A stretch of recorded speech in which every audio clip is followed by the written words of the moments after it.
Hi ಎಲ್ರಿಗೂ, ಇದು ನನ್ನ 2ನೇ ವ್ಲಾಗು. ಇವತ್ತು ನಾನು ಮಕ್ಕಳ ನಾಟಕ ಶಿಬಿರಕ್ಕೆ ಹೋಗ್ತಿದ್ದೇನೆ. ಕಾಮನಬಿಲ್ಲು ಮಣಿಪಾಲದಲ್ಲಿ ಸಂಗಮ ಕಲಾವಿದರು ಮಾಡೋದು. ಸೊ ಈಗ ನಾನು ಸ್ಕೂಟಿಯಲ್ಲಿ ಹೊರಟಿದ್ದೇನೆ. ಹೋಗುವ, ನೋಡುವ ಹೇಗೆ ಉಂಟು ನಾಟಕ ಅಂತ. 4 ನಾಟಕಗಳು ಉಂಟು. ಸೊ ಇದು ಈಗ ನಾನು ಮುಟ್ಟಿದ್ದೆ ಮಣಿಪಾಲ ಟೀಮ್ ಕನ್ವೆನ್ಷನ್ಗೆ. ನಾಟಕ ಶುರು ಆಗಲಿಕ್ಕೆ ಟೈಮ್ ಆಯ್ತು. ಈಗ 6:15ಕ್ಕೆ ಸ್ಟಾರ್ಟ್ ಅಂತ ಹೇಳಿದ್ದಾರೆ. ಮೊದಲನೇ ನಾಟಕ ಸ್ಟಾರ್ಟ್ ಆಗಿದೆ.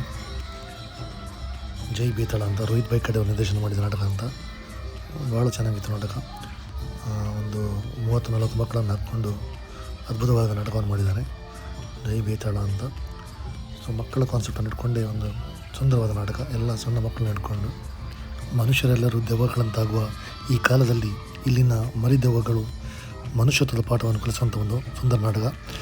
ಮನುಷ್ಯ ಎನ್ನುವ ಪದದ ಬಗ್ಗೆ ಇಲ್ಲಿ ದೆವ್ವಗಳು ಬಂದು ಮನುಷ್ಯನಿಗೆ ಪ್ರತಿಬಿಂಬವನ್ನು ತೋರಿಸುವಂಥ ಒಂದು ಸುಂದರ ನಾಟಕವನ್ನು ಮಾಡಿದ್ದಾರೆ. ತುಂಬ ಖುಷಿಯಾದ ನಾಟಕ ನೋಡಿ. ಸ್ವಲ್ಪ ಕಾಮಿಡಿ ಕೂಡ ಇತ್ತು. ಹಾಗಾಗಿ ಅದ್ಭುತವಾದ ನಾಟಕ. ಮಕ್ಕಳು 10 ದಿನಗಳ ತರಬೇತಿಯನ್ನು ಪಡೆದು ಮಣಿಪಾಲದಲ್ಲಿ ಈ ಒಂದು ಅದ್ಭುತವಾದ ನಾಟಕವನ್ನು ಮಾಡಿದ್ದಾರೆ. ಸೊ ಎಲ್ಲ ಮಕ್ಕಳಿಗೆ ಅಭಿನಂದನೆಗಳು. ಈಗ ಕೊನೆಯದಾಗಿ ನಾಟಕ ಮುಗಿಯಿತು. ಗ್ರೂಪ್ ಫೋಟೋಗಾಗಿ ಎಲ್ಲ ನಿಂತಿದ್ದಾರೆ. ನಾಟಕದ ತಂಡ ಮತ್ತು ನಿರ್ದೇಶಕರು, ಸಹ ನಿರ್ದೇಶಕರು ಎಲ್ಲರೂ ಕೂಡ. ಒಂದು ಒಳ್ಳೆಯ ಅನುಭವ ಇದು. ಮುಂದಿನ ನಾಟಕ ಕೋಟುಗುಮ್ಮ, ರಂಜಿತ್ ಸರ್ ಅವರ ನಾಟಕ ನೋಡುವ.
ವಿದ್ಯಾರ್ಥಿಗಳ ಮೇಲೆ ಆಗುವ ಶೋಷಣೆಯನ್ನು, ಅದರ ದುಷ್ಪರಿಣಾಮವನ್ನು ಅದ್ಭುತವಾಗಿ ನಮ್ಮ ನಿನಾಸಂನ ರಂಗ ಶಿಕ್ಷಣ ಕೇಂದ್ರದಲ್ಲಿ ಪದವಿ ಪಡೆದಂತಹ ರಂಜಿತ್ ಶೆಟ್ಟಿ ಅವರು ತೋರಿಸಿದ್ದಾರೆ. ಭಾಳ ಉತ್ತಮವಾದ ನಾಟಕ. ಭಾಳ ಖುಷಿಯಾಯಿತು ನನಗೆ ನಾಟಕ ನೋಡಿ. ಕೆಲವೊಂದು ದೃಶ್ಯಗಳು ಭಾಳ ಅದ್ಭುತವಾಗಿದ್ದವು. ಈಗ ನೀವು ನೋಡ್ತಾ ಇರುವಂಥದ್ದು ಇದು ಕೂಡ ಹಾಗೆ. ಬುಲೆಟ್ನ ದೃಶ್ಯ, ಒಂದು ಫೋಟೋ ತೆಗೆದಿದ್ದೇನೆ. ವೀಡಿಯೋ ಮಾಡಲಿಕ್ಕೆ ಸಣ್ಣ ವೀಡಿಯೋ ಮಾಡಿದ್ದೇನೆ. ಭಾಳಷ್ಟು ಉತ್ತಮವಾದ ನಾಟಕ. ಖುಷಿಯಾಯಿತು ನನಗೆ ಈ ನಾಟಕ ನೋಡಿ. ಮಕ್ಕಳಲ್ಲಿ ಒಂದು ಒಳ್ಳೆಯ ಒಂದು ಮನೋಭಾವವನ್ನು ಬೆಳೆಸುವಂಥ ಒಂದು ನಾಟಕಗಳು. ಇದೊಂದು ಸಾಂಗ್ ನೋಡಿ, ಇದು ಚೆನ್ನಾಗಿದೆ.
ಎರಡು ನಾಟಕ ಮುಗಿಯಿತು. ಈಗ 3 ನಾಟಕಕ್ಕೆ ಸಿದ್ಧತೆ ನಡೀತಾ ಉಂಟು. ಸಭಾಂಗಣ ಫುಲ್ ಆಗಿದೆ. 1,000 ಮೇಲೆ ಜನ ಆಡಿಯನ್ಸ್ ಇದ್ದಾರೆ. ಖುಷಿಯಾಗುತ್ತೆ ನೋಡಲಿಕ್ಕೆ ನಾಟಕ. ಈಗ ಒಂದು ಬ್ರೇಕ್. ಈಗ 3ನೇ ನಾಟಕಕ್ಕೆ ರೆಡಿ ಆಗ್ತಿದ್ದಾರೆ. ರೇಸ್ ಅಂತ ನಾಟಕ, ಭುವನ್ ಮಣಿಪಾಲ್ ಅವರ ನಿರ್ದೇಶನದ ನಾಟಕ. ಹಳೆಯ ಕತೆ ಇತ್ತು ಯಾವುದ್ರದ್ದು, ನಮ್ಮ ಮೊಲ ಮತ್ತು ಆಮೆಯದ್ದು. ಅದೇ ಕಥೆಯನ್ನು ಮಾಡಿಫೈ ಮಾಡಿದ್ದಾರೆ.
ನಾಟಕ ಮುಗಿಯಿತು.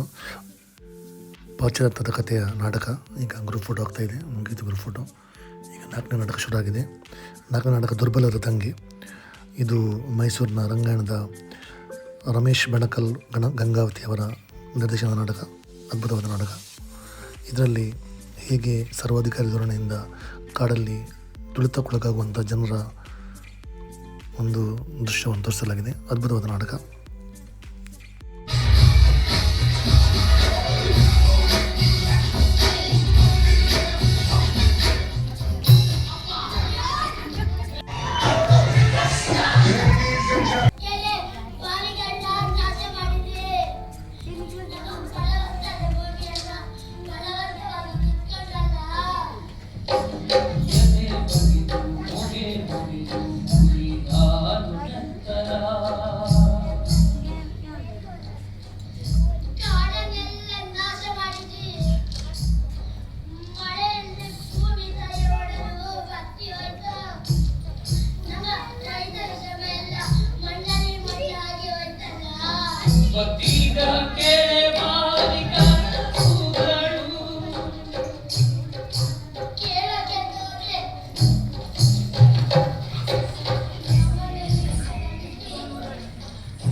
ಇಲ್ಲಿಗೆ 4 ನಾಟಕಗಳು ಮುಗಿದವು. ಈಗ ಗ್ರೂಪ್ ಫೋಟೋ ಆಗ್ತಾಯಿದೆ. ಎಲ್ಲ ಮಕ್ಕಳು ಒಂದಾಗಿ ಸೇರಿ, ಎಲ್ಲ ನಿರ್ದೇಶಕರು ಸೇರಿ ಒಂದು ಗ್ರೂಪ್ ಫೋಟೋ ನಡೀತಾ ಇದೆ.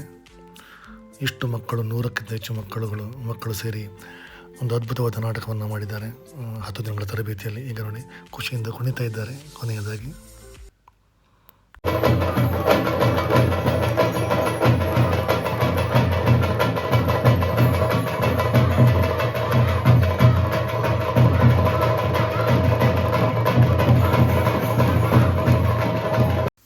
ಇಂಥ ಒಂದು ಉತ್ತಮವಾದ ನಾಟಕಗಳನ್ನು ಸಂಯೋಜಿಸಿದಂಥ ಸಂಗಮ ಕಲಾವಿದರಿಗೆ ಅಭಿನಂದನೆಗಳು. ಅದೇ ರೀತಿ ಎಲ್ಲ ನಿರ್ದೇಶಕರುಗಳಿಗೆ, ವಿದ್ಯಾರ್ಥಿಗಳು ಕೂಡ ಅಭಿನಂದನೆಗಳನ್ನು ಸಲ್ಲಿಸ್ತಾ ಇದ್ದೇನೆ. Thank you for watching.